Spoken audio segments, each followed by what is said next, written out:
Hammaga assalomu alaykum hurmatli do'stlar. Sizlar bilan O'zbek Media kanali va bugun hurmatli do'stlar, sizlarga qo'ldan kelgancha foydali videorolik qilishga harakat qilaman. Anchadan beri bunaqa videoroliklar chiqqan yo'q edi. Bugun sizlar bilan 3 ta mavzu haqida gaplashib o'tamiz va bugungi gaplashib o'tmoqchi bo'lgan mavzularimiz nimalardan iborat? Birinchisi, O'zbekistonda monetizatsiyadan pul topsa bo'ladimi?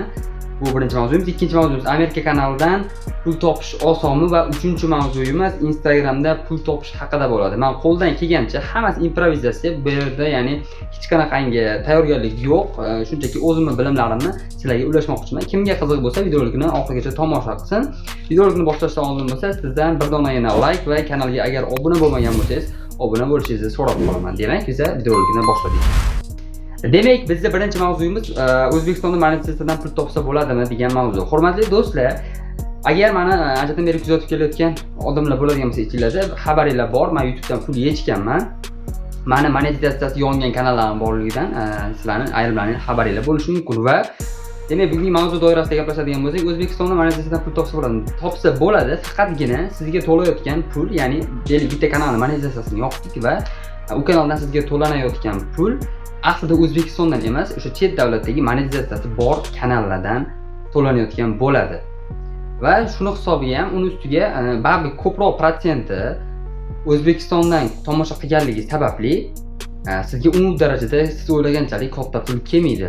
Agar prosmotrlarni yaxshi o'rtacha qiladigan bo'lsangiz, uni sizga bir oyda kelishi mumkin bo'lgan summa $100-150 bo'ladi. Lekin u uchun ham anchagina mehnat qilish kerak, montaj va hokazo xullas ishlari bor.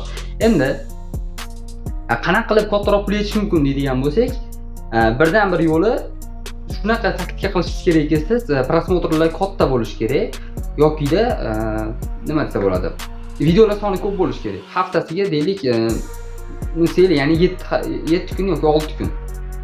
Bir haftada 7 kun bo'ladigan bo'lsa, 7 marta yoki hatto bir kun dam oling, mayli 6 marta video chiqarishingiz kerak va videoroliklar kamida 100 ming, 150 ming prosmotr olish kerak. O'shandagina siz mayli minimum deylik $200, $300 yoki $400 grubiy ishlab topishingiz mumkin. Xullas, har qanaqasiga qilgan taqdirda ham mehnat talab qilyapti. Ya'ni siz oddiy bitta video qo'yib turib bunaqa katta summa topa olmaysiz. Даже 200 ming prosmotr bo'lgan taqdirda ham siz topishingiz mumkin bo'lgan summa $80-90 bo'lishi mumkin.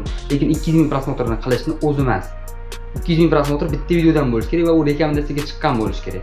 Shunaqa qilib o'zbek auditoriyali kanallar unaqangi katta pul ishlamaydi. Shaxsan o'zim ham kanalim shunaqa. Bir donagina bitta video zo'r otib berdi, ya'ni rekomendatsiyaga chiqib ketib qoldi. O'shaning orqasidan bitta bir $100 pul keldi, xolos. Bu bir omad. Shunaqa qilib o'zbek auditoriyali kanalda siz unaqa katta pul topa olmaysiz. Bu 98-99%, balki 100% fakt bilan. Shuning uchun o'zbek monetizatsiyasi unchalik katta pul yo'q. Va mayli, mavzuyimiz cho'zilib ketdi. Ikkinchi mavzuyimiz Amerika kanalidan pul topish osonmi mavzusi. Bu haqida gapiradigan bo'lsam, Amerika kanalidan pul topish to'g'ri katta pul beradi, lekin buni boshida mehnati bor. Baribir qanchadir nechadir oy siz u kanalga fokusga qarashingiz kerak. Bitta yo'nalish oldingizmi, o'sha yo'nalish atrofida siz ko'proq vaqt video qilishingizga to'g'ri keladi. Shorts, katta videolar, mana shunaqa qilib, chunki monetizatsiyani yoqa olishingiz kerak va u monetizatsiyagacha bo'lgan masofa ham juda ham katta mehnatni talab qiladi. Chunki uni montaji bor. Xullas, oxirgi paytda o'zi umuman YouTube kanallar, ijtimoiy tarmoq sizdan nimani talab qiladi? Sizdan intizomni talab qiladi. Intizom qanaqa bo'lishi kerak? Bitta vaqtni tanladingiz, o'sha vaqtda har kuni video chiqish kerak. Siz obunachilaringizga har kuni yoki o'sha o'zingiz tanlagan haftasiga 2-3 marta bo'lsa ham mahsulot yetkazib berib turishingiz kerak. Agar oyda 1 marta, 2 marta, grubiy 5 marta bo'lgan taqdirda ham bu kam. Ayniqsa Amerika kanali uchun kam. Sababi oyiga 5 ta video bu rekomendatsiyaga chiqib ketadi, darrov obunachilar keladi, darrov pul ishlash boshlaydi degani emas. Baribir har qanaqa yangi ochilgan kanallar tezroq yurishi uchun davomiylik kerak bo'ladi. Bir oy, ya'ni 30 kun mobaynida siz ketma-ketlikda video qo'yib bering, 31-kun baribir qolasiz qolmaysiz, qaytib rekka chiqadi yoki ungacha bo'lgan vaqt ichida o'zi rekomendatsiyaga chiqib obunachilar kelish boshlaydi sizga. Shunaqa qilib, uni ham o'ziga yarasha mehnati bor. Demak, 3-mavzuga o'tamiz. Instagramda pul topish eng ikkalasidan ham oldingi gaplashganlarimizdan ham eng qiyini deb bilaman. Nimaga desanglar, agar meni yangi kuzatib turayotganlar bo'lsa, nima uchun qiyinligi?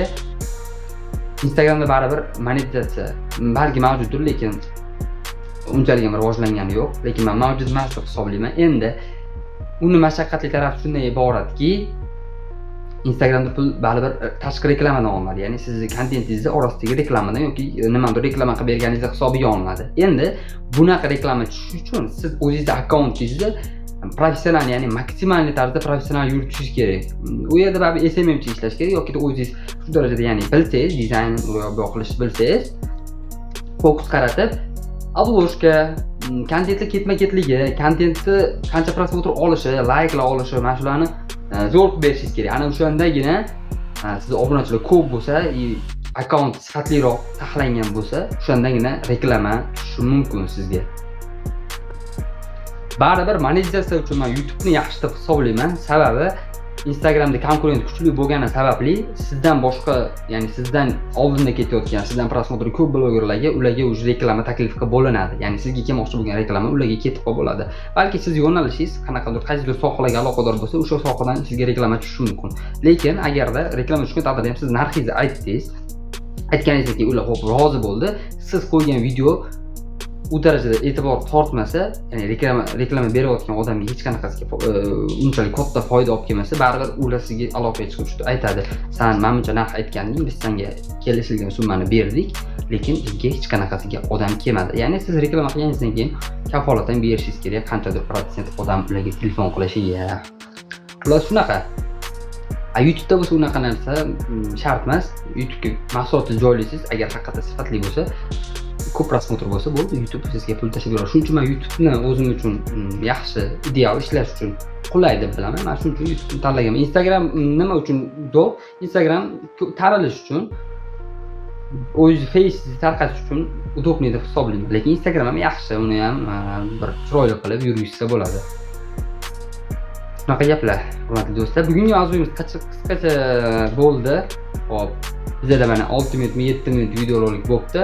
Yana sizlarni qanaqa mavzular qiziqtiradi? Men yana bilimlarim oshishi bilan yana o'rganib, kelgusi videolarda ham sizlarga balki shu haqda, balki boshqa mavzu haqida qo'ldan kelgancha video qilib berishga harakat qilaman. Ko'ryapsizlarmi mana? Anchadan beri video olmaganligim sababli tutilish bor yoki hayajonlanish biroz bo'layotgan bo'lishi mumkin. Lekin men o'ylayman, sizlar mana bu vaziyatlarimni to'g'ri qabul qilasizlar. Xudo xolasa bundan keyingi videolar bundan ham sifatliroq bo'ladi. Sizlar bilan O'zbek Media kanali bo'ldi, aziz do'stlar. Obuna bo'lmaganlar, obuna bo'lib qo'yinglar. Foydali videolar yana chiqadi. Kanalni kuzatishda davom etinglar. Joninglar sog' bo'lsin, charchamanglar.